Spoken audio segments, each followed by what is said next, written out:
Recording. Selamat siang, perkenalkan nama saya Azahra Hanifa dari NRP 50172211067. Di sini saya akan menjelaskan mengenai buku dari Geologi Gunung Api Purba, chapter 3 sampai chapter 5. Saya dengan NRP 50172211067. Nah, chapter 3 yang berjudul Bentuk dan Struktur Gunung Api.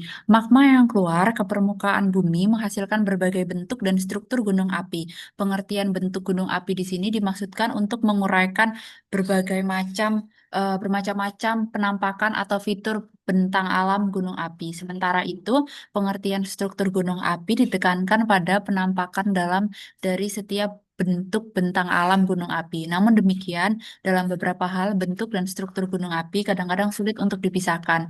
Bentuk gunung api sangat beragam, mulai dari bentuk tinggi sampai dengan bentuk rendahan atau lubang. Dalam ukuran sangat kecil, berdiameter dan mempunyai ketinggian atau kedalaman beberapa puluh meter saja, hingga ukuran sangat besar, berdiameter puluhan kilometer dan ketinggian lebih dari 5.000 mdpl seperti pada gambar berikut.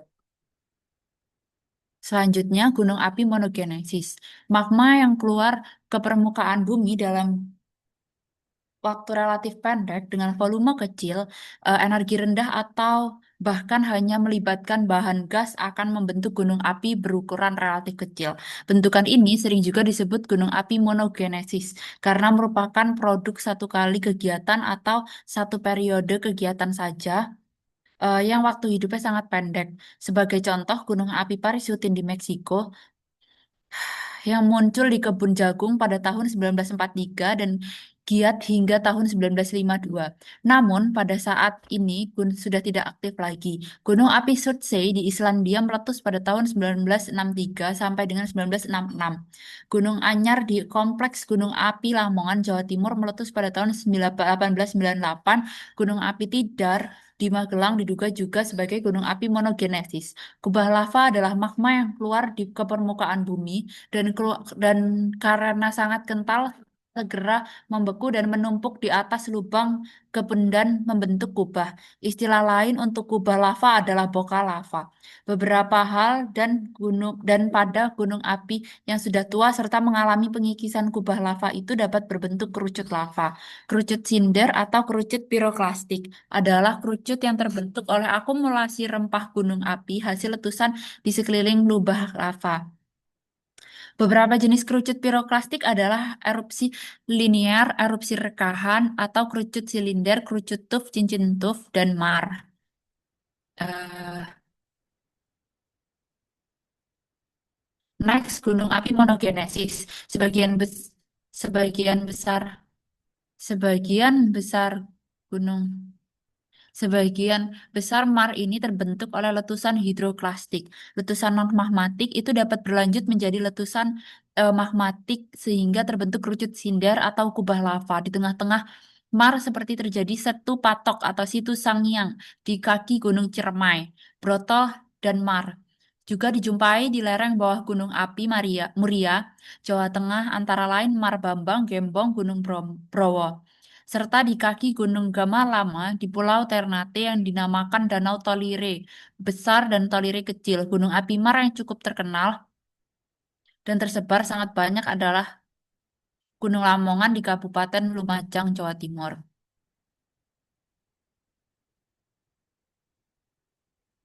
Gunung api komposit dan jamak. Gunung api komposit berbentuk kerucut dengan diameter eh, alas mencapai lebih kurang 50 kilometer dan ketinggian sekitar 3.000 meter dari dataran di sekelilingnya. Berhubung di dalamnya tersusun oleh perlapisan batuan gunung api, maka sering disebut gunung api strato. Tetapi pada saat ini para ahli gunung api lebih cenderung menyebut sebagai gunung api komposit. Contoh gunung api komposit yang aktif pada masa kini adalah gunung api Merapi dan Semeru, masing-masing di Jawa Tengah dan Jawa Timur. Selanjutnya adalah gunung api komposit dan jamak. Pemilihan nama gunung api komposit didasarkan pada pemahaman bahwa strato atau strata hanya bermakna berlapis atau perlapisan. Hal itu dapat terjadi pada gunung api kerucut Sindar. Perlapisannya tersusun oleh rempah gunung api atau seperti gunung api Hawaii, yang perlapisannya hanya tersusun oleh aliran lava. Sementara pengertian komposit mengandung arti bahan penyusun beragam atau berselang-seling antara bahan rempah gunung api, misalnya breksi dan tuf, dengan aliran lava. Bahkan dalam beberapa hal, komposisi bahan penyusun kerucut gunung api komposit dapat bervariasi dari basa ke asam. Selain itu juga sering ditemukan tubuh intrusi dangkal yang memotong dan menyisip di antara perlapisan batuan gunung api tersebut. Sekalipun hal ini dapat pula terjadi pada bentuk gunung api yang lain. Gunung api komposit pada umumnya terbentuk di daerah dengan kedudukan tektoniknya yang berhubungan dengan zona penunjaman seperti halnya di Indonesia.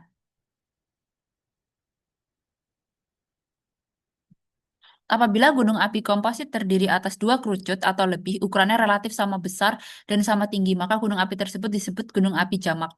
Kegiatan gunung api berbentuk kerucut komposit, kerucut jamak tersebut dapat dipandang sebagai fase pembangunan. Gunung api berukuran lebih kecil atau api monogenesis, kemudian tumbuh dan berkembang menjadi lebih besar dapat dipandang sebagai awal pembangunan gunung api komposit atau gunung api jamak. Salah satu gunung api komposit tertinggi di dunia adalah daratan adalah gunung api Fuji di Jepang.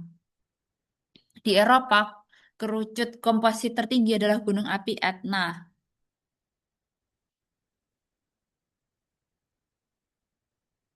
Kompleks gunung api apabila pada suatu daerah banyak dijumpai lubang erupsi sedemikian rupa sehingga sering terjadi tumpang tindih baik lokasi erupsi maupun endapannya, maka wilayah itu dapat dipandang sebagai kawasan kompleks gunung api. Sebagai contoh, kompleks gunung api Dieng di Jawa Tengah dan kompleks gunung api Auckland di North Island, Islandia Baru. Di daerah itu, gunung api dapat berbentuk kerucut komposit maupun gunung api monogenesis atau bahkan terdiri dari beberapa gunung api kaldera. Dengan demikian, gunung api Lamongan di selatan kota Probolinggo yang sekalipun kerucut kompositnya relatif kecil, tetapi karena di sekelilingnya banyak dijumpai kerucut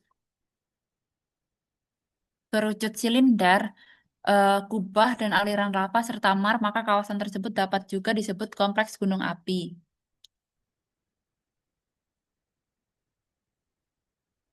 Gunung api kaldera letusannya sangat banyak jumlahnya. Sebagai contoh, kaldera Toba di Pulau Sumatera, kaldera Krakatau di Pulau Sunda, kaldera Sunda di Jawa Barat, kaldera Tengger, kaldera Ijen, kaldera Batur, dan kaldera Rinjani. Kaldera amblesan terjadi pada gunung api tipe perisai karena terlalu banyak magma basal yang keluar ke permukaan bumi, sedangkan sumbernya relatif dekat permukaan. Maka terjadi kekosongan di dapur magma dan berat batuan di atasnya tidak ada yang menahan sehingga terjadi amblesan. Magma tersebut umumnya berkomposisi basal dan encer. Salah satu kaldera amblesan yang sangat terkenal di dunia adalah kaldera Galapagos di sebelah barat benua Amerika Selatan. eh Amerika Serikat magma yang naik tidak dapat keluar melalui kawah pusat karena adanya adanya yang lebih lemah pada bagian lereng dari gunung api itu. Dorongan magma ke atas menyebabkan lereng gunung api itu menggelembung. Tasikmalaya, Jawa Barat, Gunung Raung di Jember, kaldera longsoran yang berasosiasi dengan letusan gunung api magmatik termasuk kaldera longsoran tipe Bandai sebagai contoh letusan Gunung Papandayan 1772 di Garut, Jawa Barat. Namun demikian, longsoran tubuh gunung api juga dapat disebabkan oleh gempa bumi tektonik di daerah itu. Fase letusan besar pembentukan dapat muncul kegiatan gunung api baru yang membentuk anak gunung api. Di Indonesia, hampir semua gunung api kaldera mempunyai anak gunung api di dalamnya. Misalnya kaldera Krakatau, kaldera Tengger, dan kaldera Batur.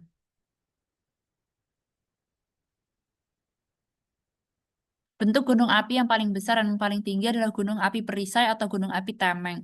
Ada tiga tipe gunung api perisai, yaitu tipe Islandia, tipe Hawaii, dan tipe Galapagos. Gunung ini mempunyai sudut lereng yang sangat landai tersusun oleh perlapisan aliran lava berkomposisi basalt. Gunung api perisai terletak di Samudra Atlantik bagian utara, mempunyai ketinggian bervariasi dengan volume tubuh sekitar 15 km.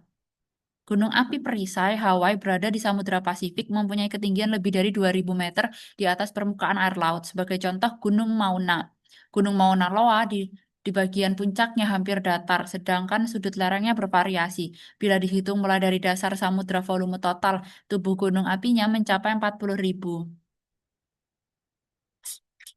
Ringkasan, bentuk dan struktur gunung api dibagi menjadi dua kelompok besar, yaitu gunung api monogenesis dan gunung api poligenesis. Gunung api monogenesis adalah gunung api yang terbentuk oleh satu erupsi atau satu fase erupsi saja, sehingga waktu hidupnya relatif pendek dan ukurannya relatif kecil. Gunung api monogenesis bentuk dan strukturnya lebih sederhana dan lebih kecil dibandingkan dengan gunung api poligenesis. Terdiri atas kubah atau aliran lava, kerucut sinder, dan memar yang dapat membentuk titik-titik erupsi segaris atau disebut erupsi linier. Gunung api poligenesis adalah gunung api yang terbentuk oleh banyak atau berulang kali erupsi, dan fase erupsi satu dengan lainnya dipisahkan oleh waktu istirahat panjang dan sering melibatkan berbagai jenis magma termasuk gunung api poligenesis adalah gunung api komposit, gunung api jamak, kompleks gunung api kaldera, dan gunung api perisai. Gunung api komposit dan gunung api jamak biasanya terdapat di daerah penunjaman kerak bumi. Gunung api kaldera terdiri atas kaldera letusan, kaldera amblesan, dan kaldera longsoran.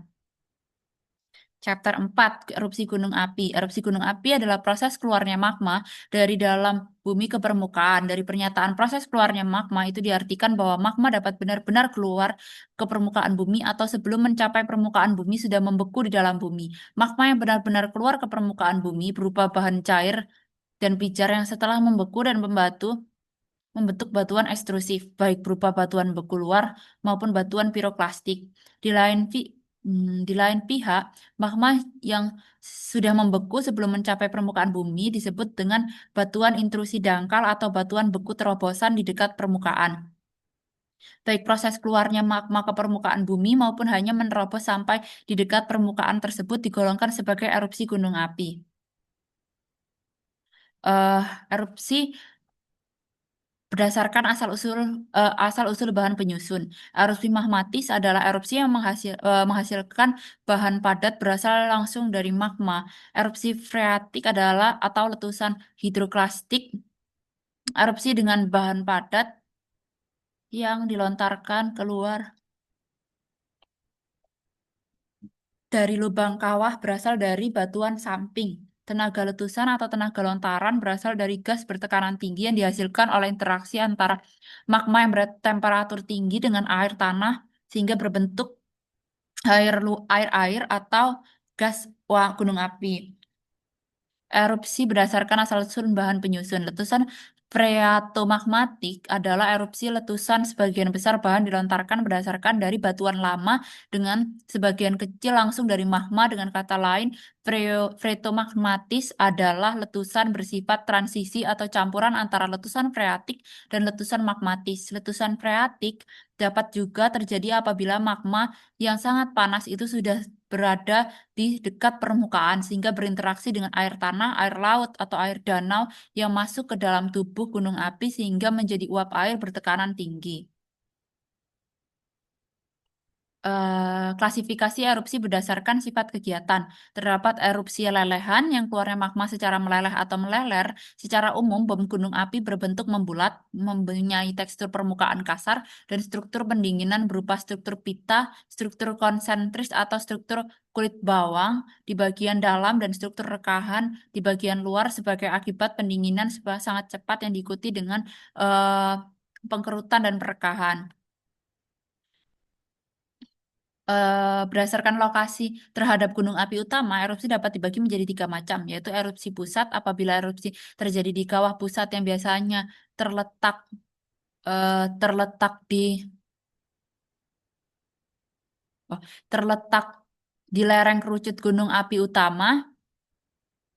Dalam hal ini, jika erupsi terjadi pada satu titik disebut erupsi terminal. Erupsi eksentris bila letak erupsi di luar tubuh gunung api utamanya. Mekanisme erupsi sesuai dengan sifat kegiatan atau mekanisme keluarnya magma ke permukaan bumi, erupsi gunung api dapat secara letusan atau erupsi secara lelehan. Erupsi secara letusan disebabkan oleh tingginya tekanan gas di dalam magma, sedangkan pada erupsi secara lelehan dikarenakan rendahnya tekanan gas yang terkandung di dalam magma. Secara umum, magma berkomposisi basal mempunyai tekanan gas rendah karena temperaturnya yang sangat tinggi sehingga unsur-unsur volatilnya masih terlarut di dalam cairan magma. Eh, Penelitian A.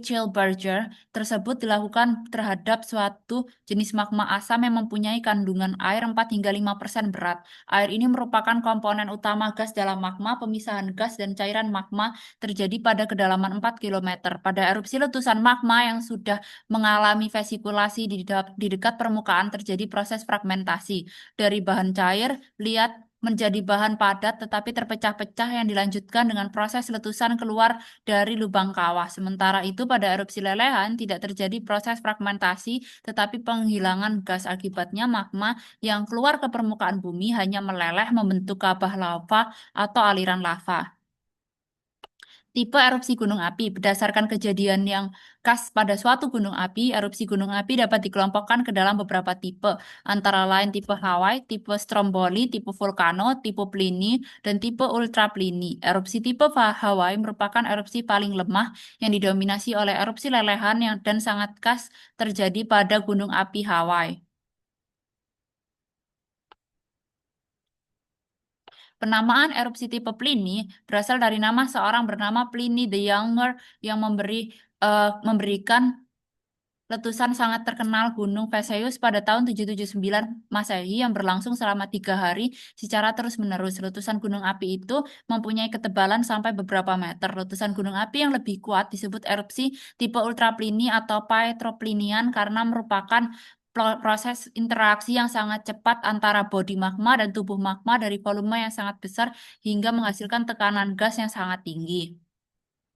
Kolom erupsi tersebut akan mempengaruhi injeksi bahan letusan ke lapisan troposfer dan stratosfer di atas muka bumi. Gunung api di Indonesia yang meletus dalam sejarah mempunyai nilai indeks letusan gunung api sangat besar adalah Gunung Tambora dan Gunung Krakatau.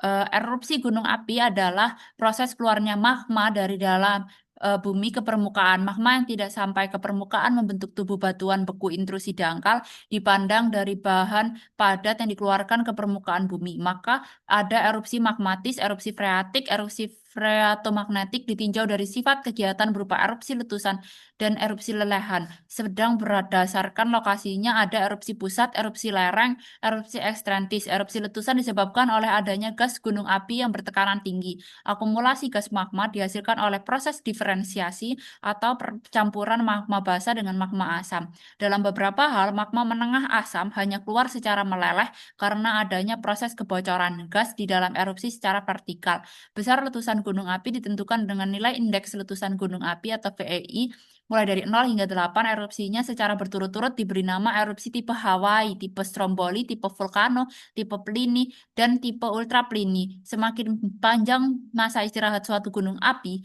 maka letusan mendatang akan mempunyai nilai VEI lebih tinggi. Hal itu berhubungan dengan proses diferensiasi magma dari komposisi basah ke menengah asam dan akumulasi gas gunung api yang semakin lama semakin banyak serta bertekanan sangat tinggi.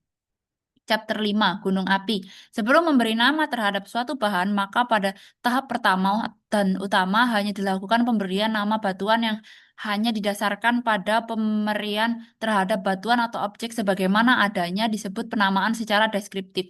Jika data deskriptif tersebut digunakan untuk menganalisis asal-usul kejadian dan hasil analisis itu digunakan sebagai dasar untuk memberikan nama batuan, maka hal itu disebut penamaan secara genesis.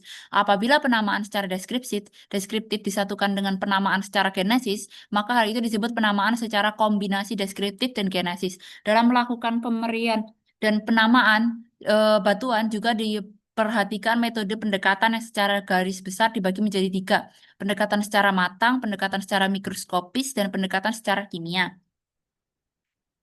Pengertian batuan gunung api adalah tempat atau lubang tempat batuan pijar atau gas biasanya kedua-duanya keluar dari permukaan bumi dan bahan padat yang terakumulasi di sekeliling lubang membentuk bukit dan gunung volcano. Batuan pijar adalah eh, Batuan pijar dan gas di sini adalah magma, sedangkan lubang tempat keluarnya magma disebut kawah atau kaldera. Dengan demikian, titik berat pengertian gunung api adalah pada adanya lubang dan keluarnya magma, sedangkan bentuk bentang alam berupa bukit atau gunung bukan merupakan keharusan karena banyak vulkano yang tidak membentuk gunung.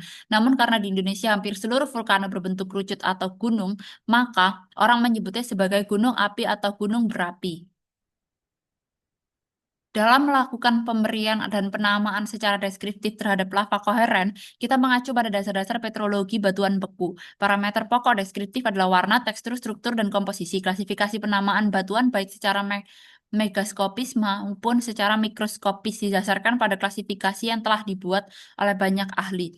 Hanya perlu diingat bahwa dalam lingkungan vulkanologi, nama batuan gunung api tidak terbatas untuk batuan beku luar saja, tetapi dapat diterapkan pada batuan beku intrusi dangkal dan dalam beberapa hal untuk batuan klastika gunung api. Dengan kata lain dapat dinyatakan bahwa batuan beku luar merupakan bagian dari lava koheren batuan gunung api. Warna lava koheren sangat terpengaruh oleh komposisi batuan gunung api itu, sedangkan tekstur dan struktur mulai dari yang berkomposisi basah sampai dengan berkomposisi asam sangat dipengaruhi oleh proses pendinginan magma yang pembentukannya seperti yang telah disampaikan di atas. Sebagaimana halnya warna batuan gunung api pada umumnya, maka lava koheren juga sangat beragam terpengaruh oleh komposisi kimia dan mineral penyusunnya.